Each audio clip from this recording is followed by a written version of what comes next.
So here's why being in a dominant submissive relationship works for me as a high achieving type A woman. And I'm talking about being in the submissive role. Now, if you're here, you might also identify as a boss babe, a go getter, a get shit done type of gal. And it might feel pretty challenging to consider yourself in a submissive role or to even imagine what that would be like, especially if you're the kind of woman, much like me, who has created her identity on being independent, being self sufficient, being self reliant, and basically needing to do it yourself your entire life. Now, when I talk about dominant and submissive dynamics, I am not just talking about in the bedroom. I mean, my partner and I play out dominant submissive dynamics in our life and in our entire relationship dynamic. Now, I wouldn't say that it's 24/7, but it's most of the time. And when we're not in our defined roles, we're almost always consciously having a conversation about switching roles. So it's not like we just unconsciously switch. We're having open conversations about this. So let me briefly define what dominant submissive dynamic means for us and know that this varies from person to person and from couple to couple. So this is not like a blanket definition. So for my partner and I, this is a consensual, conscious power dynamic where Ani, my male partner, is the leader.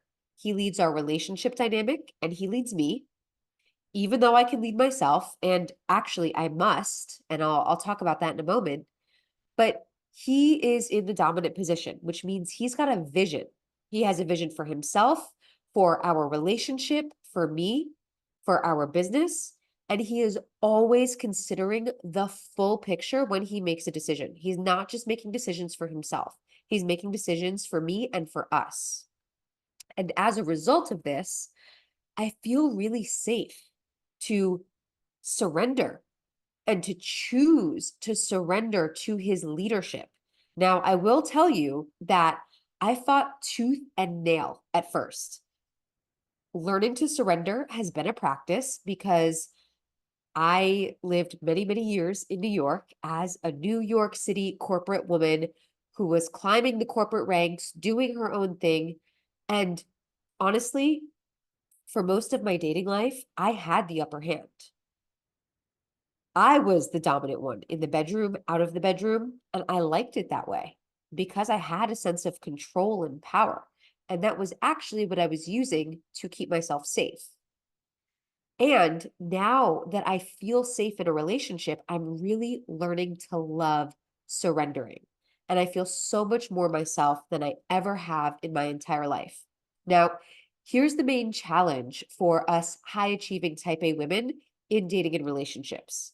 One is that we often feel like we can run circles around men, right? Like we know how to have a man wrapped around our pinky finger if we want to. And we're emotionally and intellectually intelligent.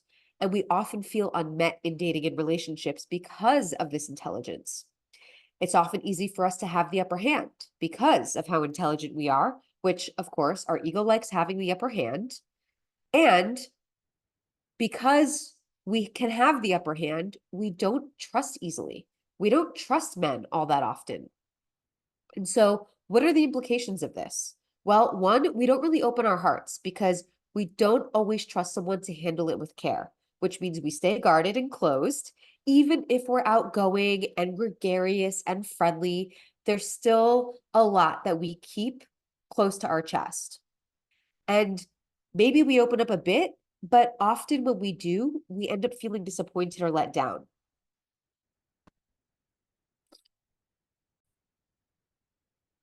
And the other implication of this is that we often don't attract the kinds of men that we feel can truly meet and hold us. So here's what allowed me to attract my partner. And I'll just share that my partner is a very masculine man. And often, for us high achieving type A women, we want masculine men. We want a man with a vision, with leadership, with direction, with clarity, who's very present, who has a mission in life. And so I had to go on a journey before I could even attract a man like that. And what that meant was becoming a dominant partner with myself and also being a submissive partner to my internal dominant partner. So here's what that meant for me. I had to show up to myself with love and presence, the way I would want my man to show up to me.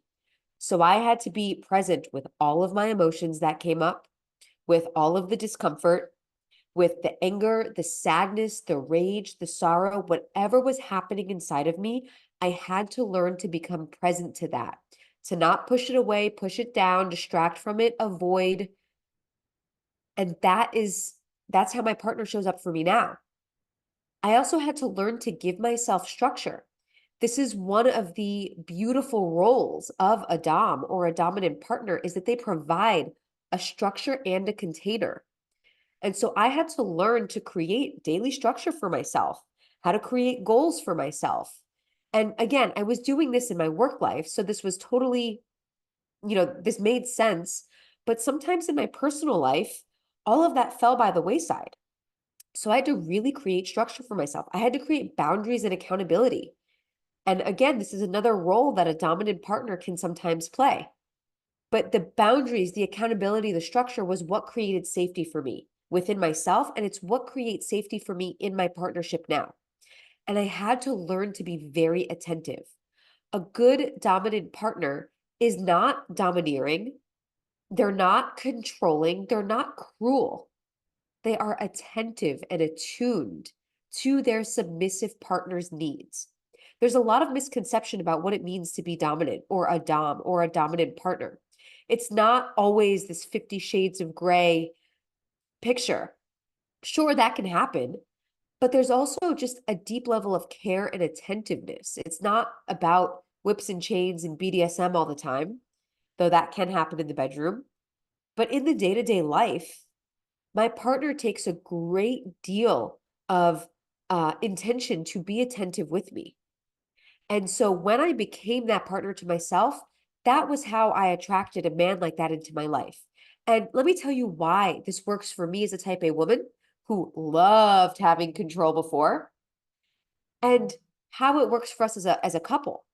This works because my deepest desire was that I wanted to surrender. Now, let me caveat that, because I wanted to surrender deep down, but in my actions, I fought tooth and nail to have control and have the upper hand for the first few years of our relationship. Underneath everything, I wanted to surrender. I wanted to let my hair down. I wanted to not have to figure it all out all the time. I wanted to be led. I wanted to learn how to follow. I wanted to feel like I could fully trust someone, like I could trust something. And that is the desire that so many of us women have, especially the ones who consider themselves type A and high achieving. As much as we have created a life of self-sufficiency, and of course we could do it on our own, we don't need a man. Most of us want one. We want someone who has leadership and a vision.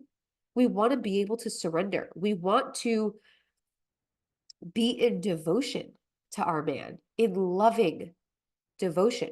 We want to feel cherished by him. And my partner causes me to feel cherished every single day in small ways and big ways. And so this dynamic really, really works for me. But it took a lot of learning to create safety inside of myself, and a lot of learning to tame my own ego to be able to surrender to my masculine man's leadership. And as I learned to do this, it is the best thing of life. It is what I've always wanted as a woman. And it's what most women want. And it's what we teach women now inside of our relationship school, how to attract a man who has integrity and presence and a vision for his life, who wants to consider his partner in all of his decision making, and who wants to lead her with love and kindness and direction. We teach women how to attract these kinds of men and how to be in a safe, loving surrender to oneself and in the relationship. So those are just my musings for today. I'm going to be talking a lot more about this. If this video resonated for you, hit the like button, subscribe, leave a comment. I'd love to hear from you what resonated, and connect with me on Instagram. at Linoto_. If there's anything else you want to hear about on this topic or other topics relating to dating, love, and intimacy for powerful women, please let me know. I'd love to hear from you and I'd love to share.